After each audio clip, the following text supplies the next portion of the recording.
Nurture and support begins in 3, 2, 1.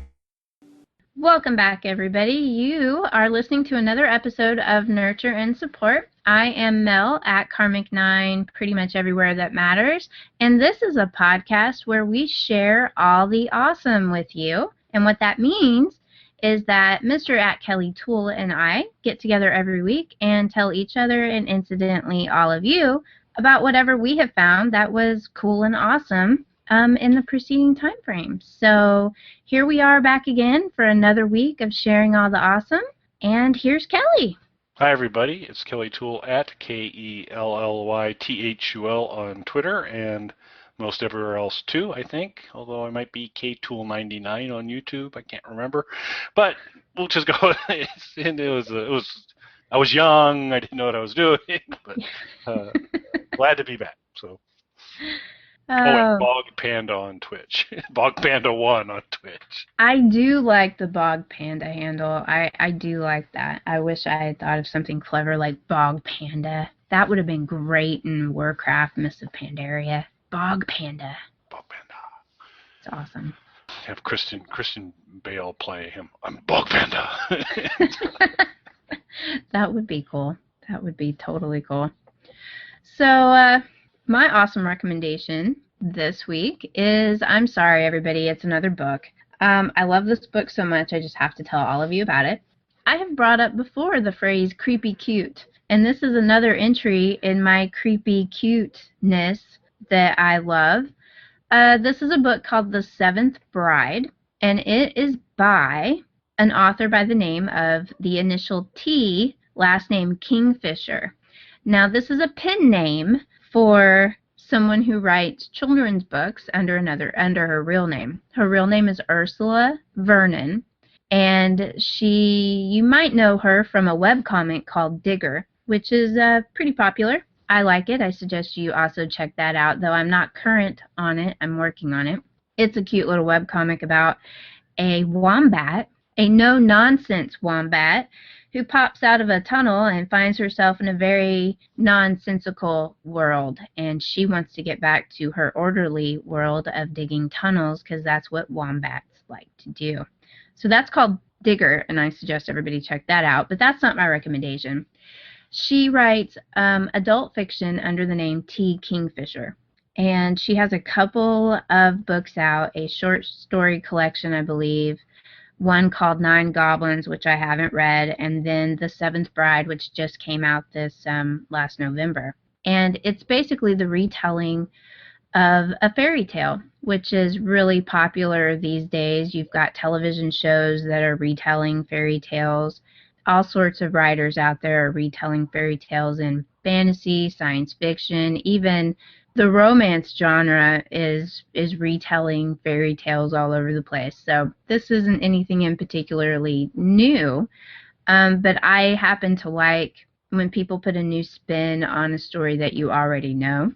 And this is essentially the retelling of an old folktale called Bluebeard, which, if you're familiar with it, is an old story about a nobleman called Bluebeard, because he had a blue beard and everybody disliked him, who marries a young girl, takes her back to his castle or manor house or whatever you want to call it, and shortly goes off on business, leaving her all the keys to the place, but warns her not to go in this one particular room.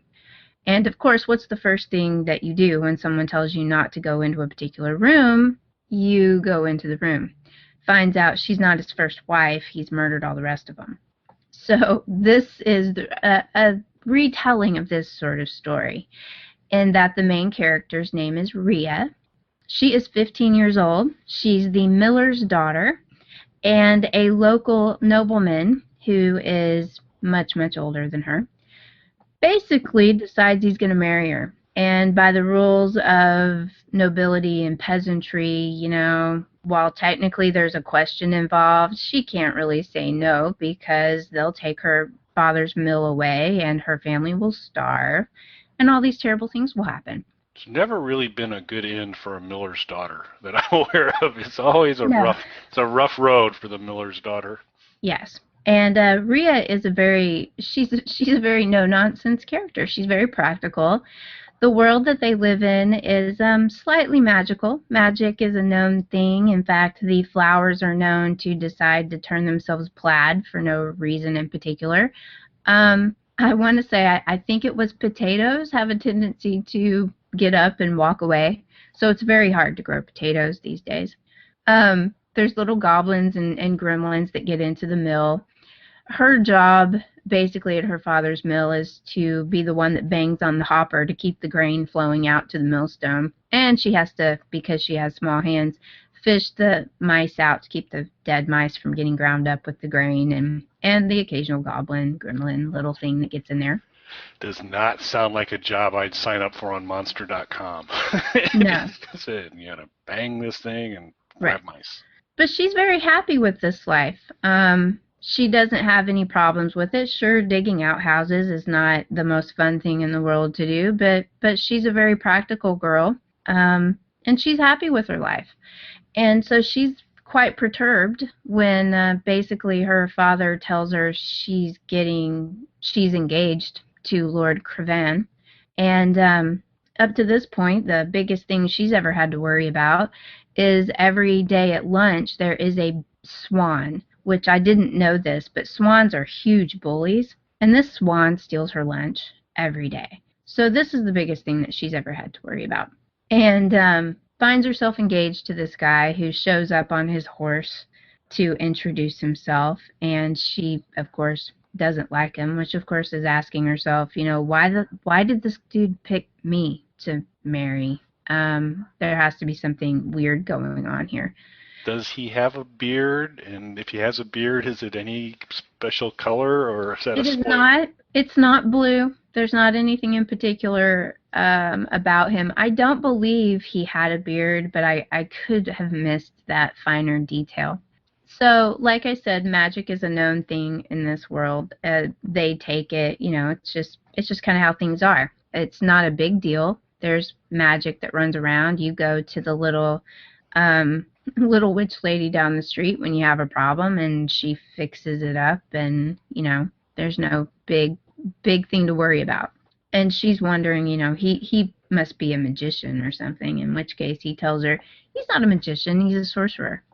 She doesn't know what this means, but she finds out soon that what that means is he basically makes deals with demons. That's what sorcerers do. And so the whole time you have to question, why does this guy want this girl? She's 15 years old, which by what she tells us is still rather young in this place to be getting married. It's not unheard of, but usually that's because, something's happened and you have to get married. And so she doesn't know why this guy wants to marry her. He basically makes her come visit at his manor house, and when she gets there, she finds a bunch of other wives. Now, some of them, they're quite a eclectic crew. Some of them are dead. Some of them aren't dead. Some of them are somewhere in between. So she is the seventh bride. And I don't want to spoil the whole story for you because it's really not a big, long book. It's only, I believe, like 186 pages. And on her way to his manor house, she's walking down this magic road and sits down beside the road to cry for a little while because, this road basically appears to be paved with human skulls. And she's pretty sure something bad's happening. But what can she do about it? That's a subtle clue. So she sits down to have herself a little cry and meets a hedgehog, an adorable little hedgehog who brings her a leaf to blow her nose in. And basically climbs in her pocket, and he walks with her the rest of the way. So this little hedgehog, unfortunately, does not talk. He's not a talking hedgehog, but he knows things. You can just tell. This hedgehog, he knows. Like they do. They do. They do. So she comes across many things before she gets to the manor house, getting to the really creepy stuff, if the white road with paved in human skulls isn't creepy enough. There's some dead birds that talk with cryptic riddles on her way there.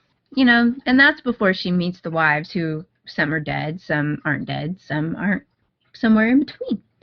So that's the story of basically we're trying to figure out why this guy wants to marry her, why he has all these wives in his house, they can't leave, and basically when she finally meets him there to talk to him, she's given these impossible tasks to do. And if she fails, he's going to marry her right away.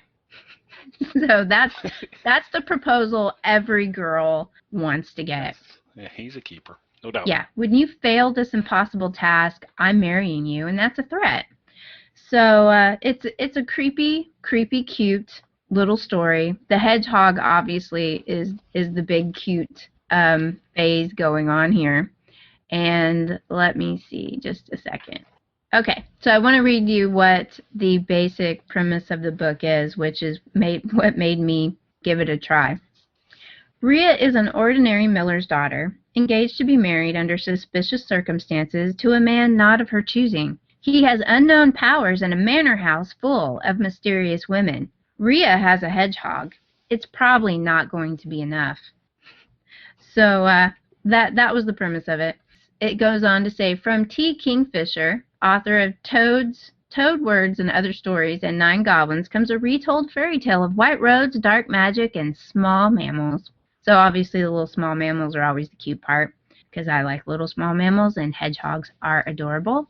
And really, when was the last time you read a story with a cute hedgehog in it that may or may not be magical? It's been a while for me. Yes. So I really got some serious Neil Gaiman vibes off of this story, hence the creepy cute comment, because I get that off a lot of Neil Gaiman stories as well. So I really enjoyed this. I was very pleasantly surprised by how much I enjoyed it. And I'd never read anything by this author before. I've actually followed her on Twitter for quite a while, but I had not read any of her actual novels other than Digger before, which is, like I said, a webcomic.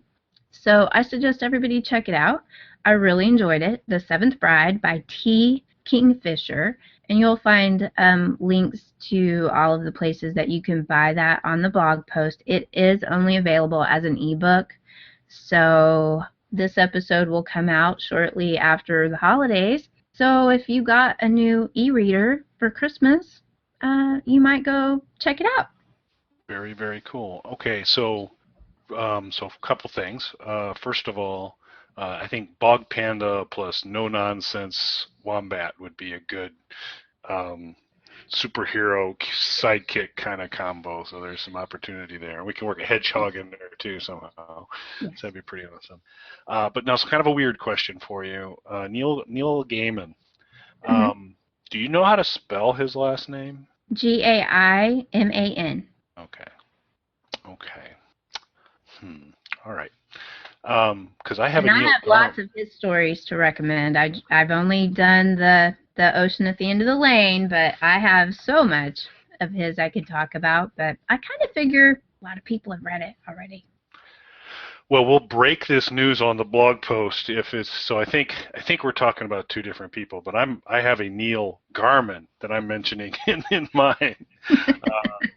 Gairman. So either there was a typo on the page and this is Neil Gaiman, or as you're getting older, I misread it, but maybe not. But once you get the context, and if indeed it is, that'd be pretty remarkable that we get some things there. But my hunch is it was just close. But we'll see.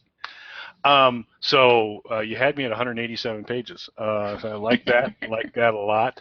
I have cracked out. I do not have a bright, spiffy new e-reader. I have a little bit more of a vintage Nook that is really at this point a unitasker. That is I just use it for reading and don't really use it for anything else. But it's nice for that. And I'm kind of working my way through Rise of the Governor on it right now. So it's pretty cool. But not my recommendation. Well, this story is available on Nook. So okay, there you go. I'm digging it. It's been a while since I had started using it. Right, this is kind of nice and handy, and so I was just having at it last night.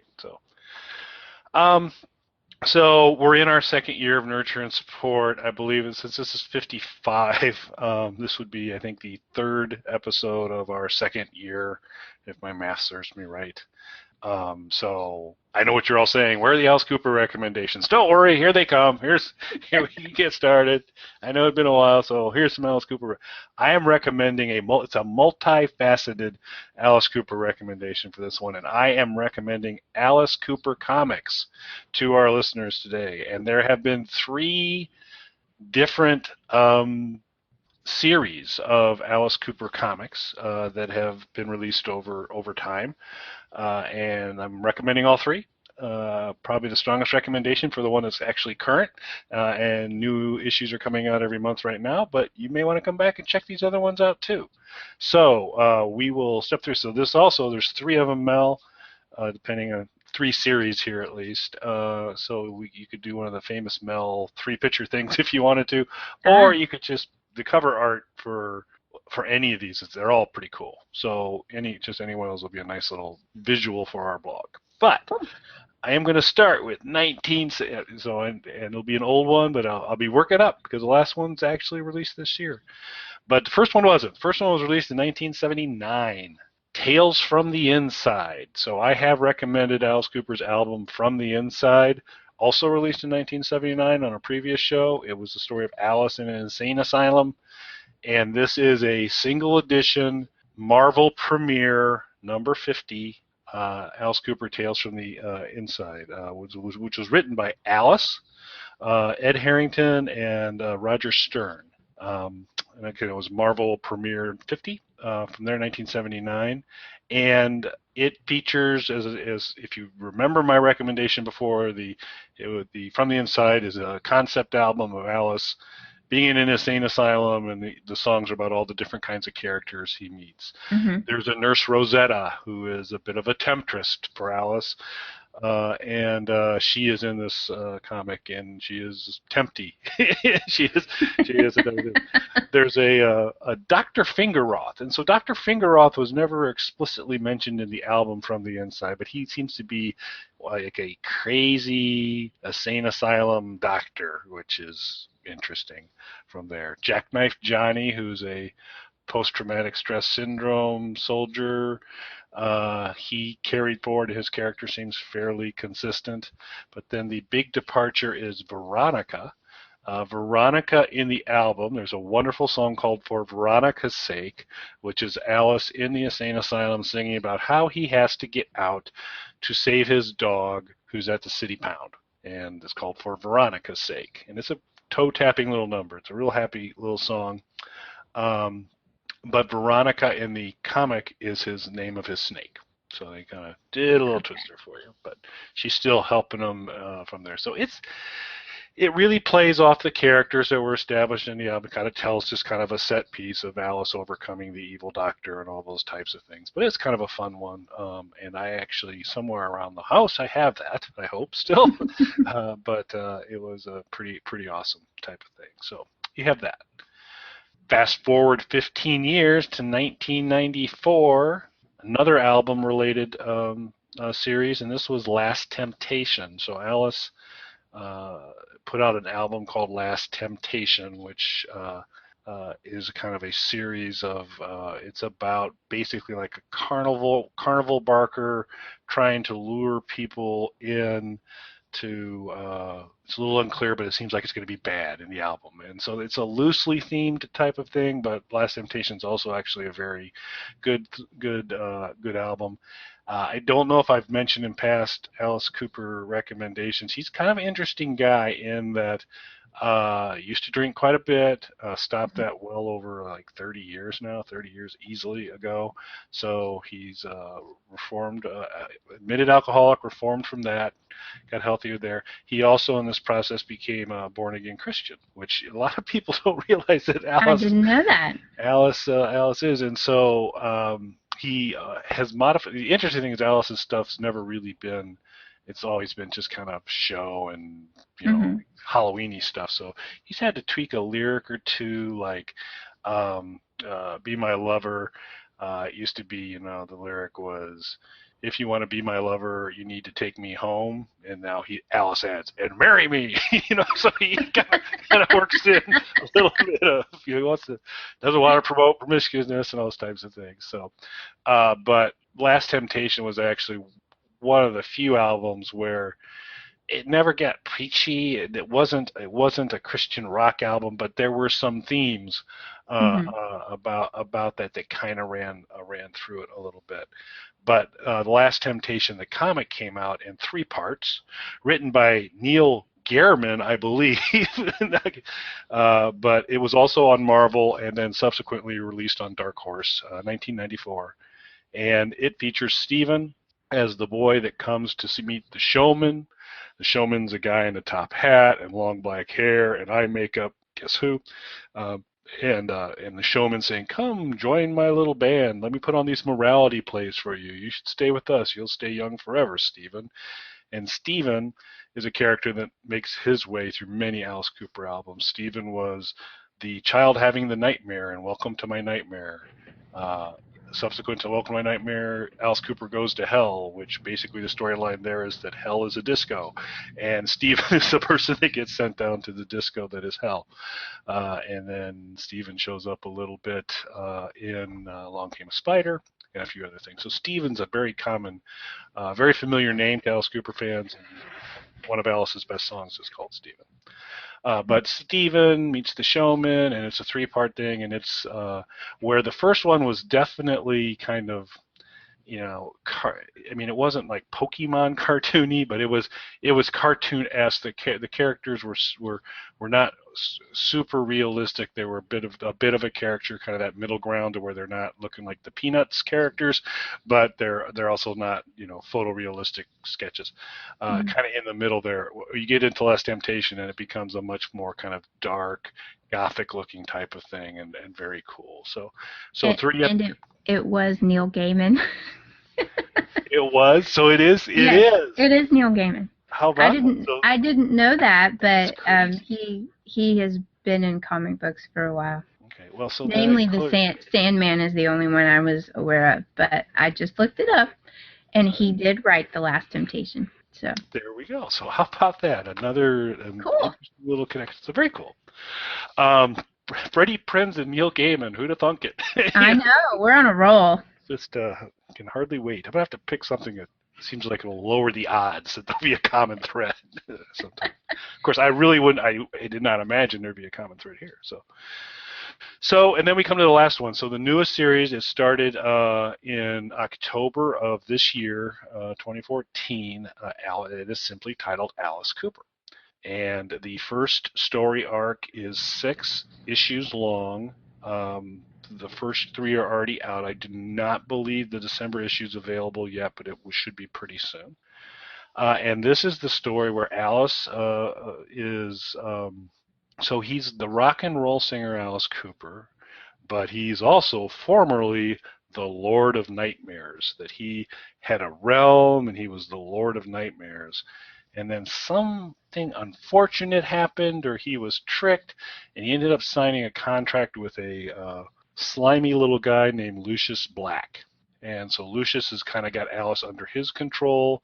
Alice has to use all his powers for what Lucius says, and this involves early on tormenting some boy bands. So it's don't know if it's an NSYNC kind of version of a group of boy bands, or One Direction-y kind of guys. And so there's some of that stuff that comes in there. But Alice, this is part of the process of Alice trying to break free of being under Lucius's control. I'm not going to spoil much for you, but he's somewhat successful with that, only to run into 2 more Blacks, Andronicus Black and Clan Black, who also continue to cause him troubles. But as he keeps going, he keeps getting closer and closer to his former role as Lord of the Nightmares.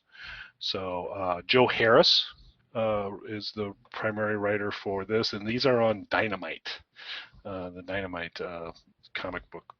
I have the first 2 issues already. Of Alice? Yes. Well, I've got the first one, but I have the first 2. If one of my previous recommendations was Humble Bundle, and they have a current huge mega bundle from Dynamite, which includes the first 2 issues of Alice. So I have not read them yet, but I do have them. I just loaded them on my iPad. Very cool. Yeah, I when I was getting ready for the show and trying to get some of the specifics on where we got Neil Gaiman's name from, and I was doing that work. I jumped over to the Dynamite site and I saw a nice big banner on the top, the Humble Bundle. I was like, wow, that's so. I don't know how much longer it's going to be on, so any of you listening to it, you might check out Humble Bundle and see, because it is a great deal. It has got a lot of really good comic books in there. So that mega bundle right now it's a really good deal.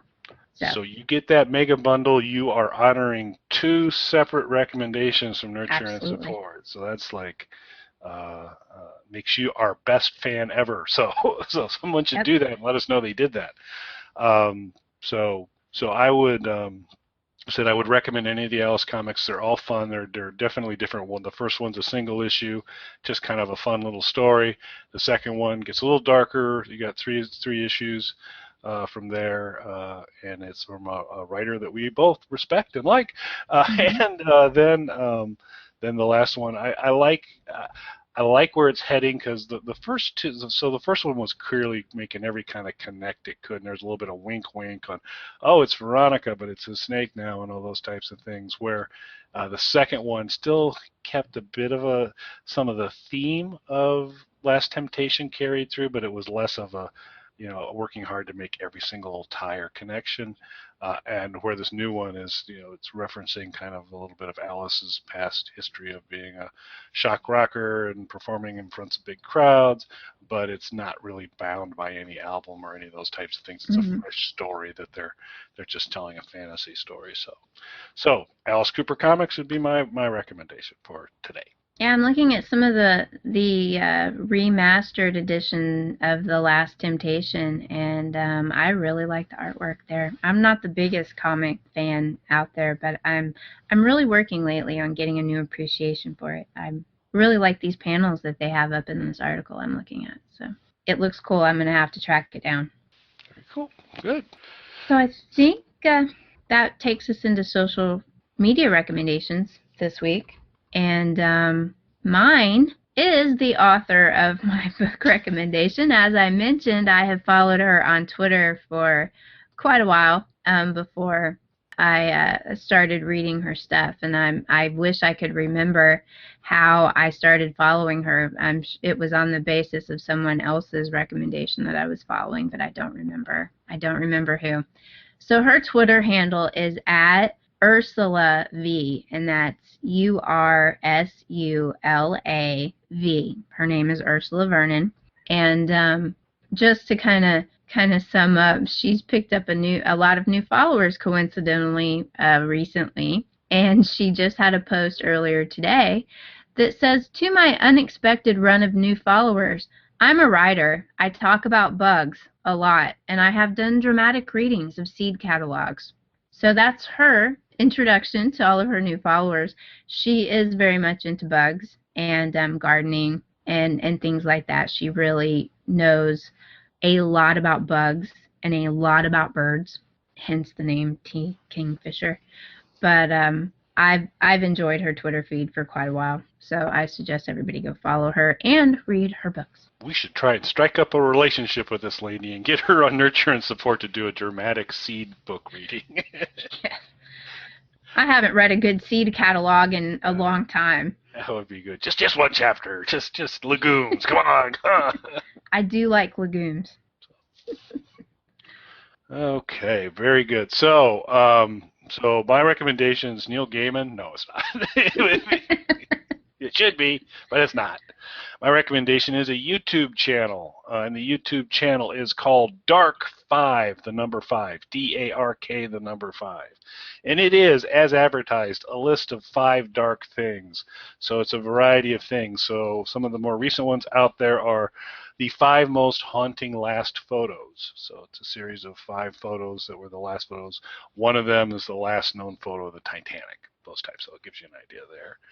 The 5 darkest secrets about Starbucks, the 5 darkest secrets about Disney, the 5 most mysterious sounds ever recorded. Oh, that might weird me out. That'd be kind of an interesting one, or a good drop for us. Who knows? Yeah. And so you get that idea. 5 experiments that could have destroyed the world. So you get kind of the gist of it from there. So it's just kind of a fun thing. It's no 5 facts. I've recommended 5 facts before. I still love 5 facts, and if you guys aren't following them on YouTube, you should do that too. That's Annie Colbert and Matt Silverman, and they're hilarious. But once you laugh, if you want to get dark, then come over to Dark 5, and it'll give you 5 counterbalances to any of the 5 facts stuff. So. Yeah. Up and down, that's what we're about. We give a little, we take a little away, we make you laugh, we make you cry. That's what nurture and support is all about. Balance, everyone, balance. Balance to the force. Midi-chlorian levels, whatever. So. Yeah. Cool. Well, that was fun. That was neat. I can hardly wait till the next show to find out what common element we did. What same recommendation we're going to make next time? Well, but we have it. There's just been a very strong connection between the two. So. Yeah, I almost pulled in another Freddie Prinze Jr. recommendation this week, but I wanted to give you a break. You know, and I know it made you uncomfortable hearing about the Iron Bull so much. Incidentally, it might make you feel better to know that he won't talk to me now in the game. I've made him mad. My approval rating is not high enough. He will not talk to me now. That's not good. I know, it irks me. Irks me greatly. Oh well, I will win in the end because I am the Inquisitor. If you didn't listen to last week's episode, you don't know what we're talking about. It's the Dragon Age. Shame on you. So you need to go back right now and listen to last week's episode. So. Yes. So we will, of course, be back next week with more recommendations to share all of the awesome. If you have a recommendation that you would like to make or have a comment that you'd like to let us know about, hit us up on Twitter or in the comments feed on the blog post. And I guess if you don't have anything else to add, Kelly, we'll turn it over to Matt to tell you all of the multitude of ways that you can get in touch with us. I have nothing to add except thanks for listening. All right. We'll talk to y'all next week, everybody. You can contact us on our website, nurtureandsupport.net, or email us at nurtandsupp@gmail.com. That's NURTANDSUPP@gmail.com. Or tweet us at nurtandsupp on Twitter. Nurturing and supporting Tornado.